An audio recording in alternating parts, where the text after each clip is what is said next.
एक बार नारद जी समस्त तीर्थों में गए शांति की खोज में, पर शांति नहीं मिली। भक्ति महारानी वृंदावन में मिल गई। नारद जी ने पूछा, देवी आप कौन हैं? उन्होंने कहा, अहम भक्तिरिति ख्याता इमौ में तनयो मतौ ज्ञान वैराग्य नामानौ काल योगे न जर्जरौ।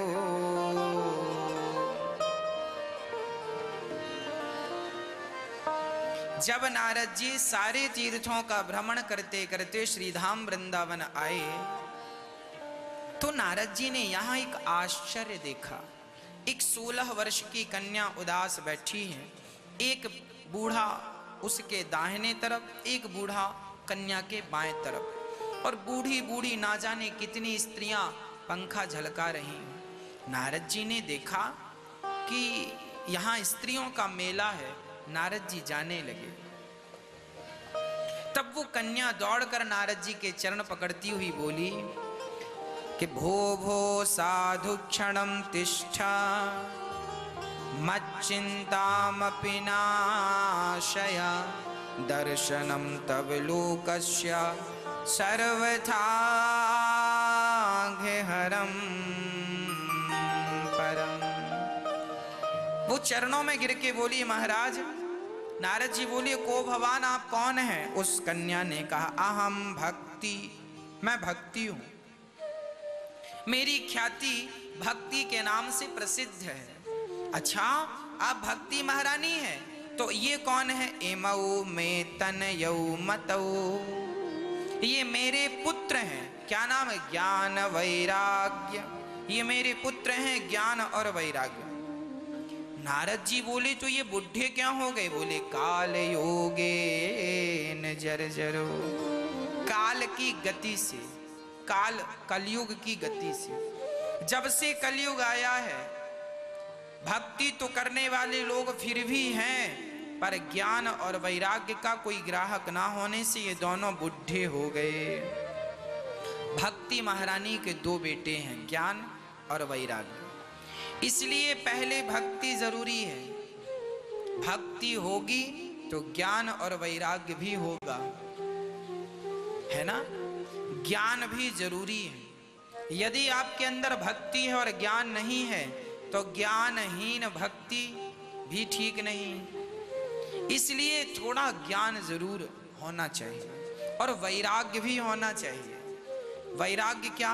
संसार के प्रति अनासक्त रहिए, संसार में उलझिए मत, संसार में वैसे ही रहो जैसे कमल कीचड़ में रहता है, बस। नारद जी महाराज कहते हैं, देवी तो ये कैसे हो गया? बोले, महाराज जब से कलयुग आया तब से ये स्थिति उत्पन्न हो गई। नारद जी ने कहा, चिंता ना करो, सदा भगवान का चिंतन करो। तब नारद जी ने वेद वेदांत सुनाए, पर ज्ञान वैराग्य की मूर्छा दूर नहीं हुई। तब नारद जी बद्रीनाथ चले गए। वहां सनकादि नारद जी को 4 संत मिले, सनक, सनंदन, सनातन, सनत कुमार। इन चारों ने कहा कि आप भागवत श्रवण कराएंगे यद ज्ञान वैराग्य को, तो उनका दुख दूर जरूर होगा। नारद जी बोले, भागवत से? अरे मैंने गीता, मैंने पुराण इत्यादि वेद सुनाए तो दुख दूर नहीं हुआ, भागवत से होगा? बोले, हाँ, भागवत से इसलिए होगा क्योंकि सर्व वेदेतिहासानाम सारम सारम समुद्रतम, सब वेदों का सार भागवत, इसलिए भागवत सुनने से कल्याण होता है। नारद जी ने कहा, तो क्या भागवत से गति मिलेगी? हाँ, दूध से जो काम नहीं बनता वो काम घी से बन जाता है, जबकि दूध ही घी को जन्म देता है।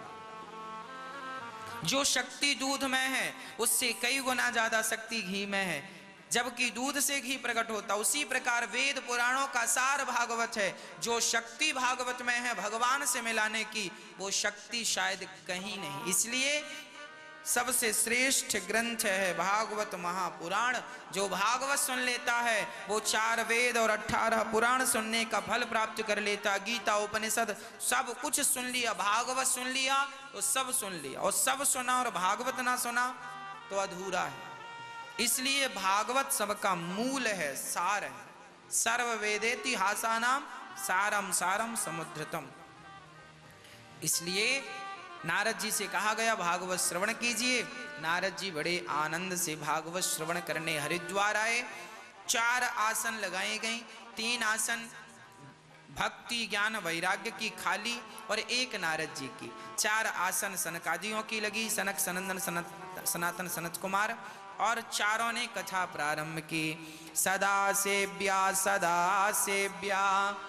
श्रीमद् भागवती कथा, यस्याः श्रवण मात्रेण हरिश्चित्तं समाश्रये।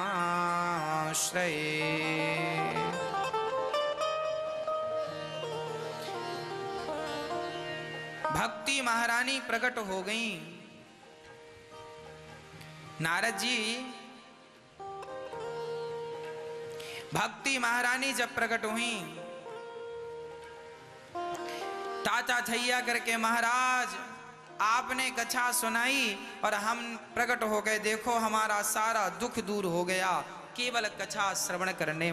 कथा की महिमा सुनी तो सारा दर्द चला गया, है ना, सारा दर्द चला गया। कब? जब कथा सुनी तब।